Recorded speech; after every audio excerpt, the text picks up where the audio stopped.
Welcome, everybody. This is the Life Enthusiast online radio, TV, and blab network. I'm Scott Patton, and joining us as usual is Martin Patella, life coach at Life Enthusiast, health coach at Life Enthusiast. Hey, Martin, how are you doing? Hey, hi, everybody. This is Martin, and just in case you're having trouble with Scott, he is in Belize, and apparently Yes. the internet connection is not as good as it might have been or should have been. It just is a bit sketchy. So sometimes we... Yep. I'm actually in the farthest south. I'm as far south as you can go in Belize, and this is a small community, Punta Gorda, of about 20,000 people. Most of the roads are gravel, and in fact, you can just see there's the road. And yeah, it's pretty exciting. I'm looking forward to talking a little bit about some of the things that I've discovered here. But before we get to that, Martin, we want to talk about the industrial food complex. That's my topic today. It kind of dovetails with what you're doing, and I'd like to remind all of us that today we're eating, or we're able to buy foods that are cheaper than they ever have been. And we're getting exactly what we're paying for. Not much.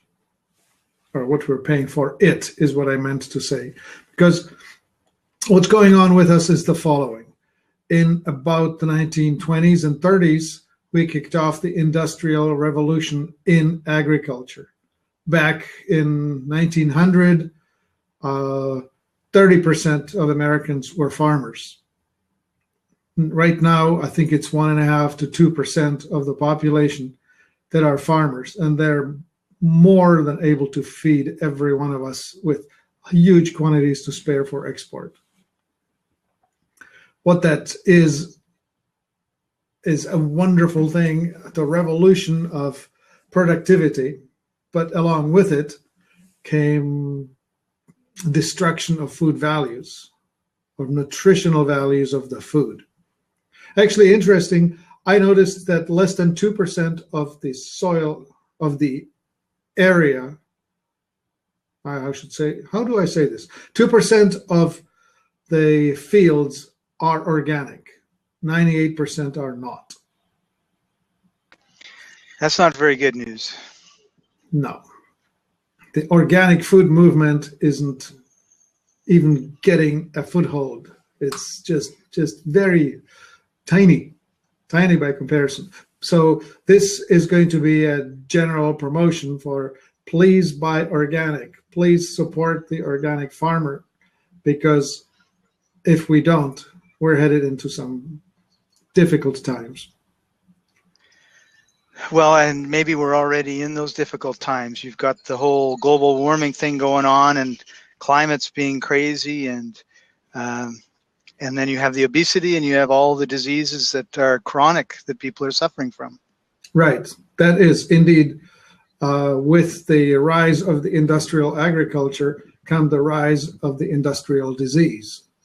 The heart disease and the cancer, and now the epidemic of the chronic inflammatory, which is the fibromyalgia, multiple sclerosis, infertility, and other female problems that lead to hysterectomies and who knows what else, PMS, and I don't know all the symptoms because I can't quite relate, but they're there. I can relate to mine, and I tell you, I've had a good load of the industrial food disease myself. Right. So it's time to change that. So what can we do? Well, I mean, we could all become farmers and start planting our own gardens in our own little lots, right? Like we could plant cabbages, carrots, and potatoes, or whatever else we want in our backyards instead of whatever else we do there. So a little bit of a change in lifestyle is required, right? Because right now, usually, if it's a two-parent home, both parents don't come home until 5 or 6 o'clock at night, and then they've got to make dinner. There's no time, right? But also it's about planning, right? I mean, and I think there is time. Like, I think if you sacrificed watching the hockey game every night of the week, if you sacrificed a couple hours of soap operas, if you involve the children in it as well. Like, when you come home from school, you go weed the garden for 20 minutes and then you go in and you do your homework. I think a lot of it has to do with the systems that we set up, which are all set up to waste our time to the point that we don't have any time to be able to do the things that are really important, and we don't appreciate them as being important when they actually are. And where I am in Belize, I'm visiting Umita Switlow, who is renting this house, and the first thing that she did when she got here was I can actually show you, is she got one of the fellows here that are helping her to dig up part of the lawn. I'm not sure if you can see it. So underneath, we're looking at some palm fronds. Yep. And so underneath them is dirt, and in the dirt are seeds.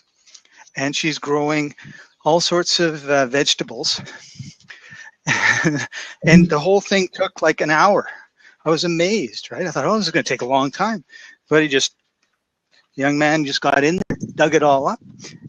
They put the seeds in, and then they're watering it. And those palm fronds keep the heat off so that you don't boil the seeds. So in a few months, she's going to have a whole pile of fresh fruits, fresh vegetables growing there. And the interesting thing, what's that? It'll be weeks, not months. Weeks, yeah. And as we walk around, we see a guava tree, we see a lime tree, we see avocado trees, we see coconut trees. I mean, it's so weird, right? Because I love drinking coconut water, and I'm used to going to the store and buying coconut water. So here, I say to somebody, I like some coconut water. They climb up a tree, have a machete, they bang it, drop the coconut down, smack it open, and they either pour it into a glass for me or they give me the coconut with a straw. Now, I mean, obviously we can't have coconut water off of trees in Vernon when you've got 3 feet of snow going on, or Vancouver or Canada or some of the northern parts of the United States. But there are different, I particularly think about the southern states and California, where why don't they have orange trees in everyone's yard, or a lime tree or a grapefruit tree? I remember being in Palm Springs walking around, and there was like massive numbers of oranges and limes and lemons and grapefruits on all these trees, to the point where the people could not eat them, right? Which just meant that if everybody was doing this, pull them all down, take them to your local grocer or whatever. I mean, work on a system so that you can get that food out to people. And so I think that there's a lot of missed opportunities when it comes to just doing a little bit ourselves. I mean, it's really amazing. This is the other thing, and Amita mentioned this, because we went to a little restaurant and we ordered a lunch, and then we also ordered coconut water. And she says, this isn't coming out of, it's not coming out of a can or a bottle or any, paper bag package thing that they've got. This comes out of a real coconut that somebody went either today and yesterday and got. And I go, yeah. And then she said something really interesting to me, and I think this is the root of a lot of our problem. She said, do you notice that it tastes different than the coconut water you had yesterday? And I said, yeah, it does. Well, every coconut is an individual coconut, and it's going to have a slightly different, the water is going to be slightly different, the meat's going to be slightly different. And we've gone into this homogenized society where when you go to McDonald's in New York or you go to McDonald's in Tokyo, it's the same. And for some weird reason, we take great pride in that. And I can remember one of my buddies when I was growing up, we were about 17, 18, his dad had a burger joint, and it was the only one. And I came over one day and he says, yeah, I'm going to cook you a burger, Scott. And he cooked this magnificent burger the way they would never cook a burger normally. Like, he slow cooked it. I mean, it took 10 or 15 minutes for this burger to be just right? As opposed to like 30 seconds on one side, 30 seconds on the other side, slap the stuff on and send it off you go, right? But it occurs to me that we we seem to have this fear of something not being quite the same, like to the point of being exactly the same as Well, what we had last time. there's something useful in it because you have the predictability. So a chain of restaurants is, of course, loving it because you can trust what's happened in Tokyo is going to also happen in New York, which is the predictability of it. Of course, life should be a little less predictable, I think. Yes, I have a memory. I have a memory I'd like to share, which has, like when I was a young man, 17, 18, just like you, I was visiting with my girlfriend, and in her place, they actually had chickens in the yard. There are chickens here. Yeah, okay. But so it was the funniest thing that her mother was saying, well, whatever we don't eat, if it's proteiny, it goes to the dog. And if it's vegetable, it goes to the chickens. Nice. And so in that far corner of the yard, there was the chicken coop and a I don't know what. It wasn't huge, but enough area for the chickens. And they would throw them everything. The scraps from the table and scraps from whatever. So all the cut off cucumbers and all the cut off tomatoes and whatever else, the chickens were eating it and they were turning it into eggs. Holy Moses. I mean, how good is that? Yeah, we sometimes forget that Mother Nature has provided us with garbage collectors. And actually, we went down to the market, like we're right on the ocean, on the Caribbean Sea here. And when you go down, the road along the water has a market 2 or 3 mornings a day, a week. And beside the market is a fish market. And if you go in the fish market and you look out the back, that's where the fishermen take and they cut up all the fish or whatever. And sure enough, there are these like vulture type creatures, and there's not really seagulls. Pelicans is what we saw today. They're just hanging around waiting for whatever gets thrown into the water, and they're just going to eat it, right? And what was funny about today is there's this big tree and this branch that's pretty horizontal, and there's 2 huge pelicans sitting on this branch. Well, they don't have the claws to grab onto the branch because they got webbed feet, right?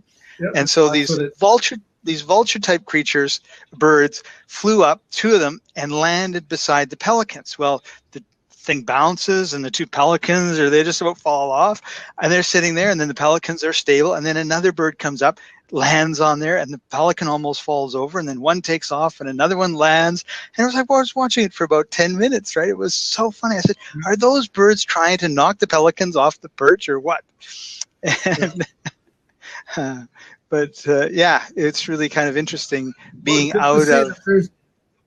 There's so much life and nature in there. Well, you're practically in a rural area then, right? I am. 22,000 people here, and we spent most of the time outside of the town in the last couple of days with the turmeric project that we're working on. Well, let's mention something about that. What's going on with it? Well, what happened was Amita Switlow came here as a volunteer with CUSO, working with the Belizean government and the Canadian government, looking for opportunities for youth in business. So businesses that they could start up or that they could be a part of in order to help with the unemployment.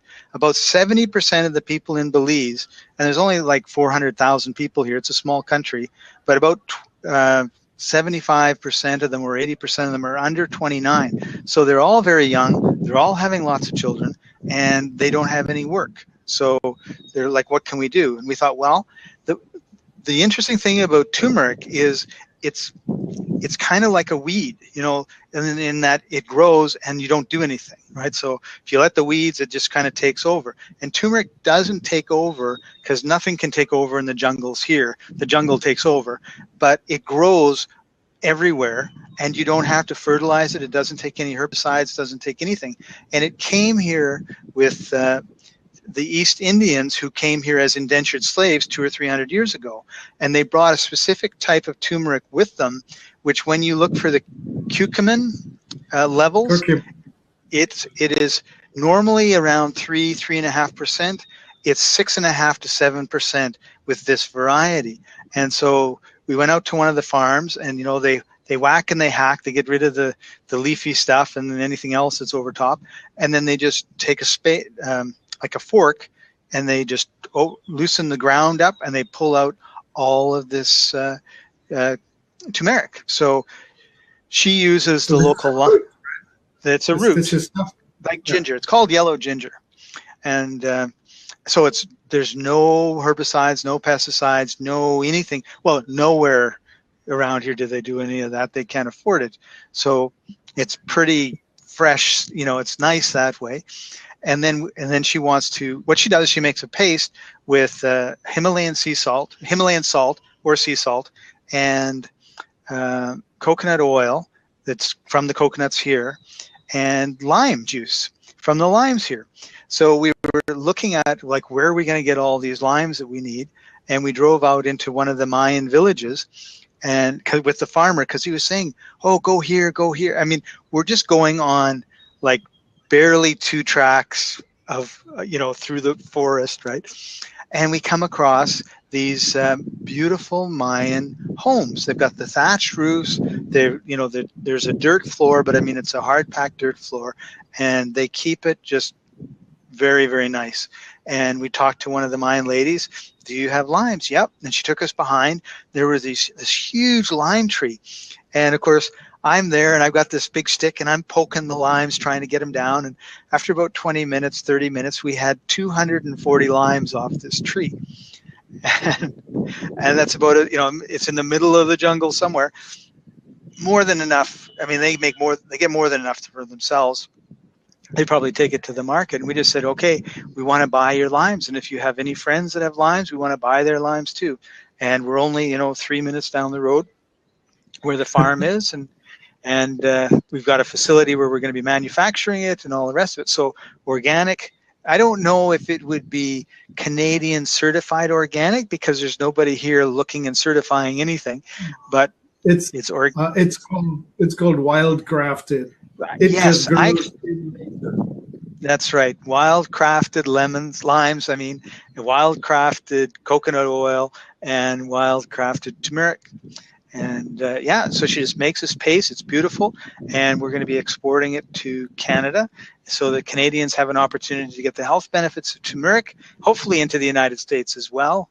And so let me give the plug for the company's name, Naledo.com, Naledo.com, and there's a couple kind of organic grocery chains in Vancouver that have already given us some orders.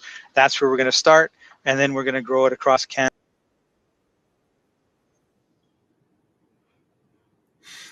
I'm just looking at a comment from one of the viewers here, which is just spectacular.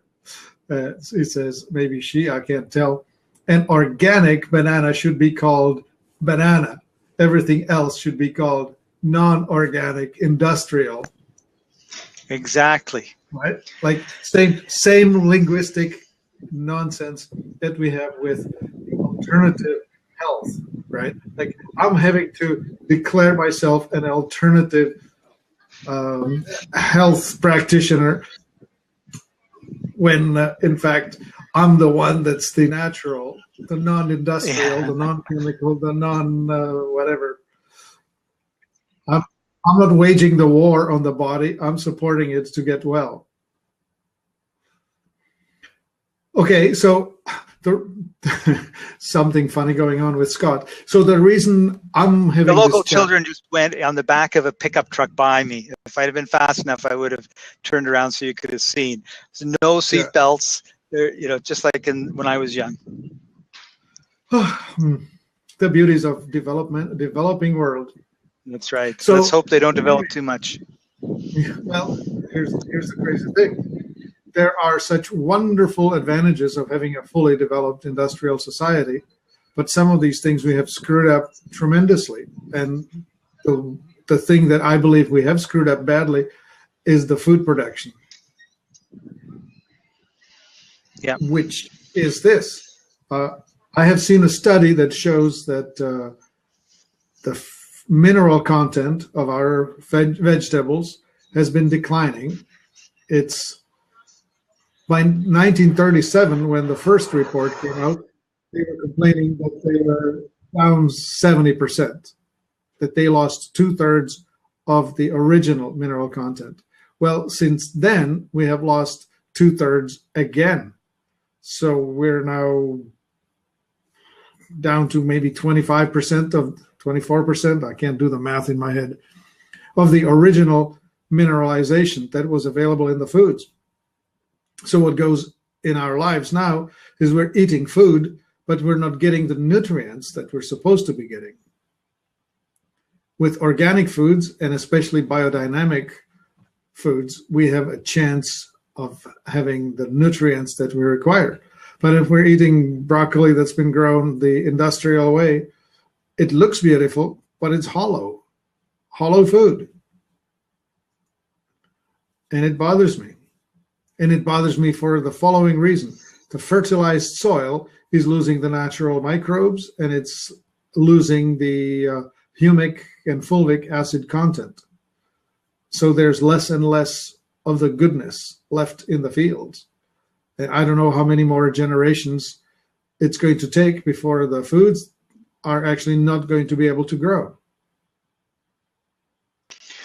Yeah, I think that it'll always be able to grow because they can force it with the chemicals that they give it. But when we're not going to be growing because it's not going to be having any impact in our development as we grow and as in our health. I think that's going to be the big problem, and I think that's what we're seeing. Mm-hmm. I'm just corresponding here with one of the viewers. He says here, let's talk about why vegetables have lost their minimal content. Do you know why? I know why. Why? Where's the goodness going? So I'm saying, well, okay, you tell us. I don't know. Do we want to bring them? Whoever you are. If he wants to there, join us, sure. Rent the chicken. Come on, join us. Anyway. Here he comes. The whole point. Okay, the whole point of that. Oh, yeah, somebody's coming on. Lovely. Hi, Mr. Chicken. Yes, hello, I'm Homestead Phil. Hi, Phil. Hello. Okay, so we talked about the nutrients. Let's just think about this. You got a farmer out there in the field. He plants, I don't care what it is, carrots, anything. Right, that farmer does a mass production, right? Harvests that crop. Where's that crop go? That crop, right? Where does where do those nutrients go out? Well, they've gone away. They go into the poopster.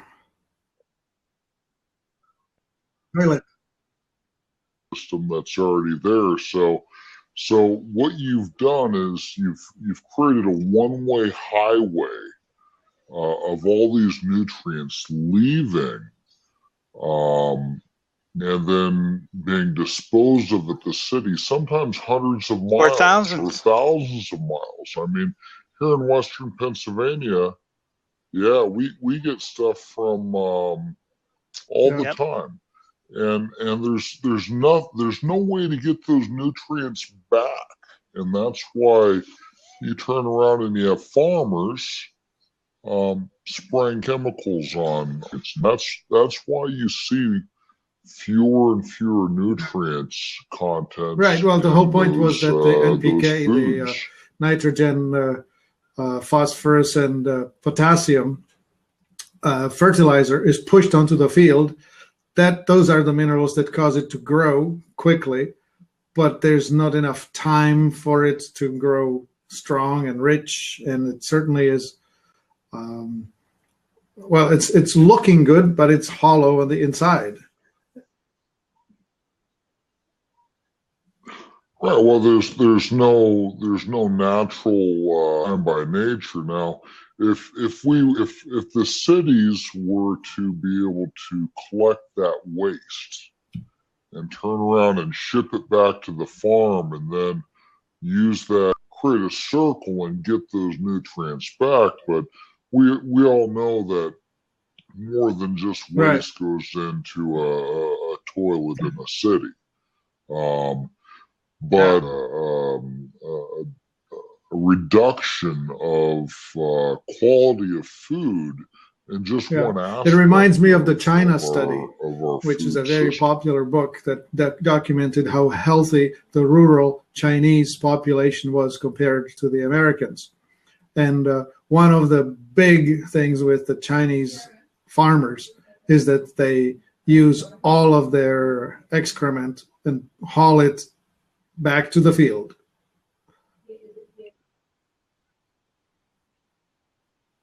Exactly. That's why they'll plant a good heirloom variety of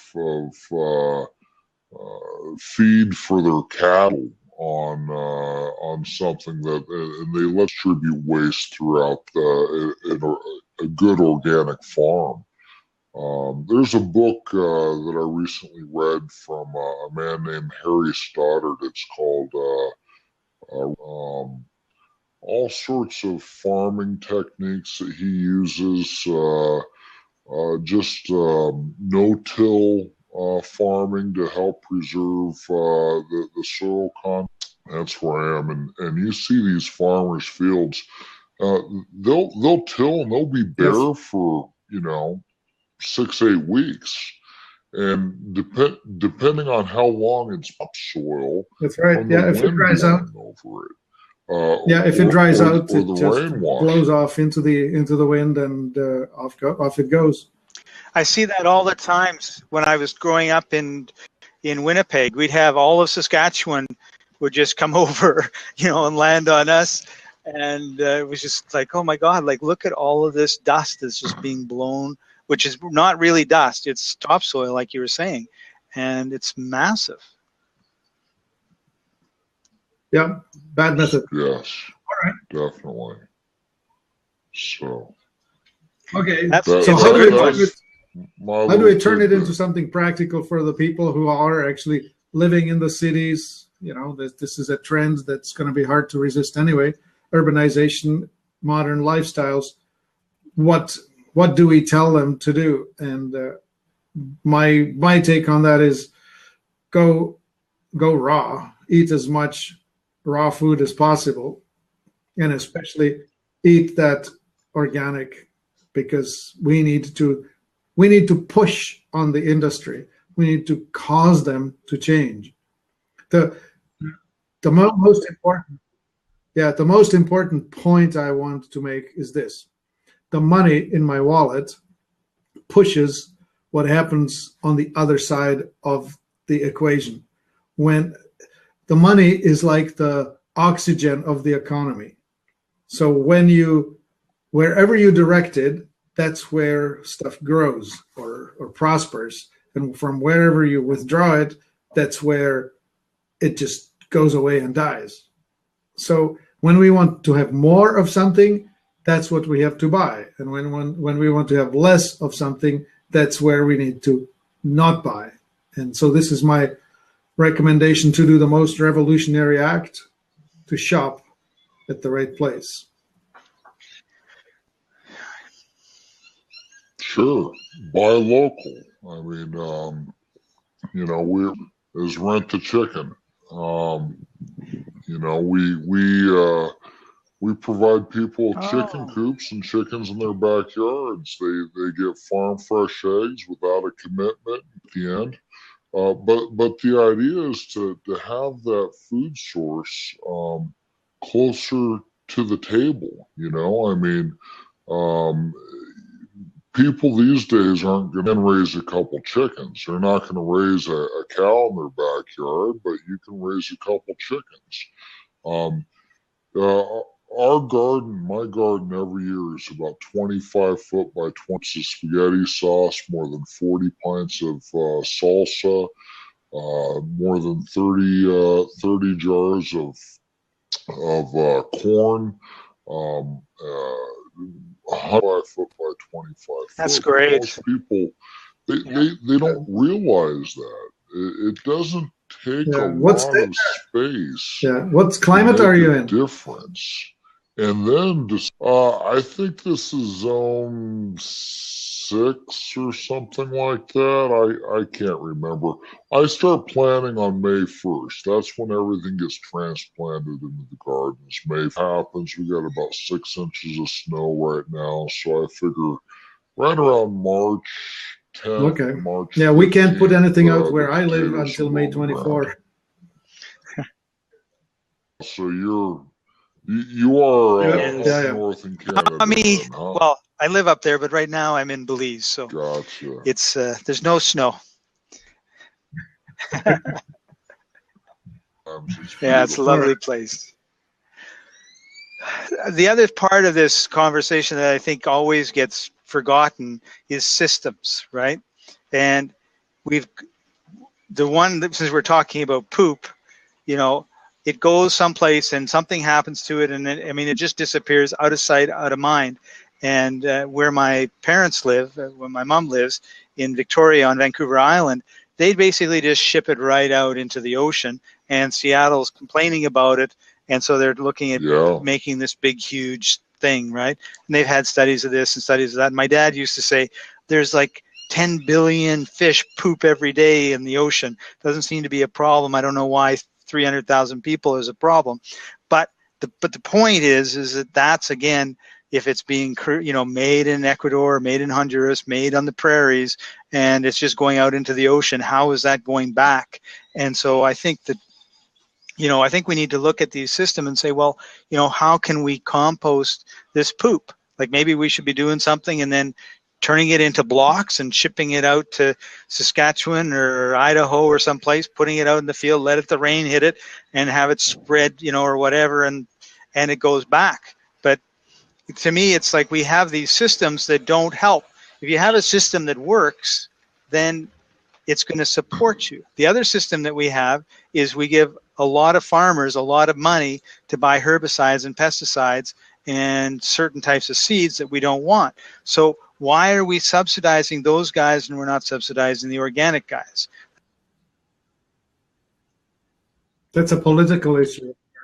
That's a political issue. Sure, yeah, it's but hey, definitely Scott, political. There was a story out a few years ago about a town in Florida that installed a sewer system that previously they didn't have. They were just shipping all of the poop straight to the ocean. And about a mile out, there was a thriving coral reef, just rich, full of life.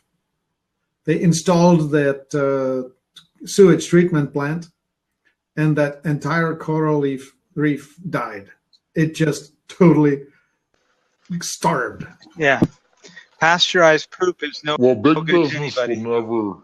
So the chicken poop. Big business is never going to. Yeah, chicken poop's great, but big business is never going to let you take human manure and reuse. Big business is making tons of money off of chemicals, so they're going to want to keep supplying those chemicals. And you're also going to find that using humans, I know, is illegal everywhere. It's just not legal to do, so you're not going to see that. The beauty about chickens is when we deliver 35 locations throughout the United States and Canada, started right here in Western Pennsylvania with myself and my wife. We can deliver to Toronto. We can't deliver to Winnipeg, but we can deliver. And one thing that people are always asked, they ask two questions. They're worried about noise, and hens can lay an egg without a rooster. So you're not going to have 2 hens. And 2 or 4 hens, you don't have to worry about smell with a portable coop. And 2 to 4 hens will produce. Neighbor doesn't clean up after his dog. You have the ability to scoop up that manure every day because the coop is movable very easily, or you can let it soak into your grass. It's going to act as a natural fertilizer because there's not a lot of chickens. It's not going to kill it from all the. Just use a hose and hose it down. So, I mean, chickens are really great for adding And the eggs are good too, right? Compost. Oh, the eggs are amazing. What you know? What makes the eggs amazing is that they're not full of junk. You know, Yeah. most they use antibiotics. They use all this stuff. You know, we use antibiotics very sparingly. In other words, that chicken has to express to me that it is sick, and it is a chicken will get it, and it's not going to be the entire flock. It's just going to be the ones that need it, if that's needed. So, and once they get out to people's homes, it's good. Well, it's a great advertisement for Rent a Chicken. It's exactly the sort of revolutionary activity we need. In fact, the revolutionary act: become a farmer, right? Grow your own food, grow your own organic. Yeah. Yeah, I can't tell you how many times I've dropped off a chicken coop, and then at the end of and all of a sudden I see some raised garden beds. I'm like, hey, those weren't there when I dropped off the chickens, but all of a sudden they're like, you know, we got these chickens, we got to thinking, might as well plant some kale. So I planted some kale, and I've been feeding it to them, and some herbs, and by the next year, we've made a direct, because as you know, it's not something that's going to come down from the big corporations.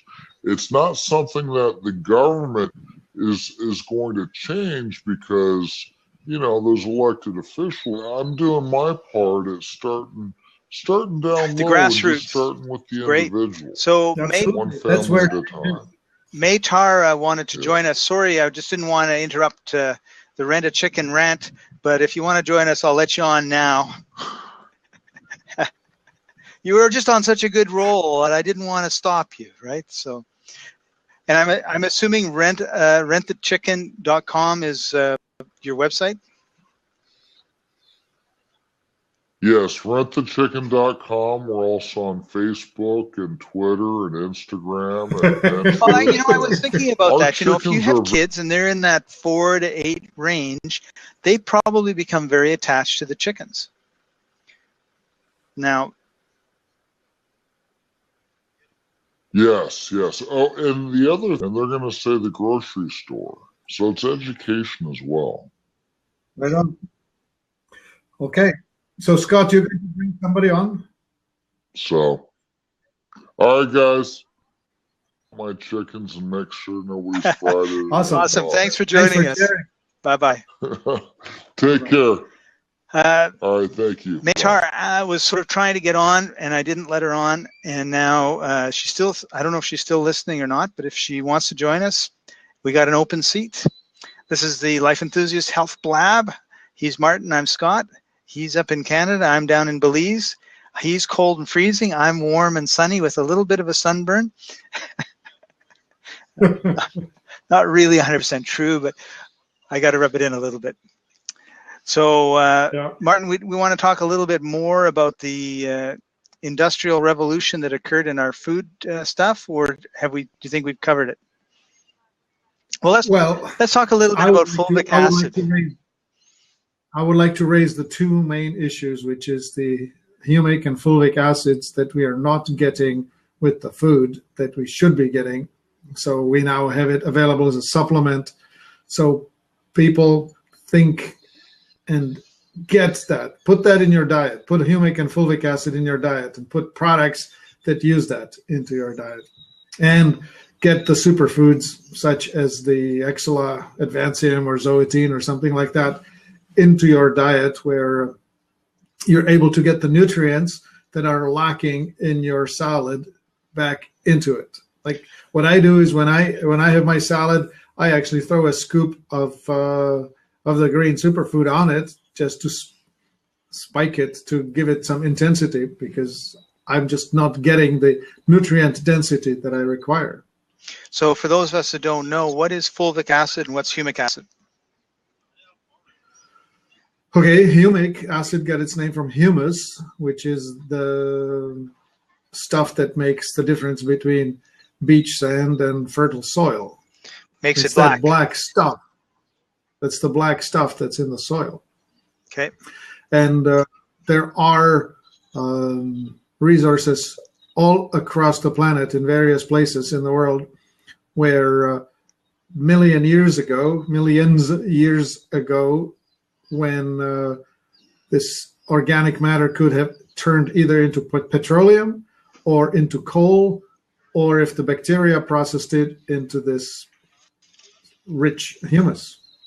So we have this dried source that we can extract, and it's we have it available in bags, dried powder, and it can also be. What does it do? Well, when it's added to the digestive system, it helps the immune system lower the effects of viral and bacterial infections. People who supplement with the humic acid have become free of their viral infections. Name them all, from the immunodeficiency virus to the Epstein-Barr to the herpes, all of those. And it also helps to maintain it. People who are trying to, weightlifters, no, I should say the bodybuilders. Yep. They use humic acid to improve definition. Like it's their it's their secret trick to turn fat into muscle. So it's an important part of our bodies working properly, and we're not getting it. That's a fact. And the fulvic acid, those are the smaller particles, smaller molecules. They actually get inside the cells, and they're really good at removing cytotoxicity, meaning that it's like a broom that sweeps clean the space inside of your cell and gives more space to the metabolic activities of the mitochondria.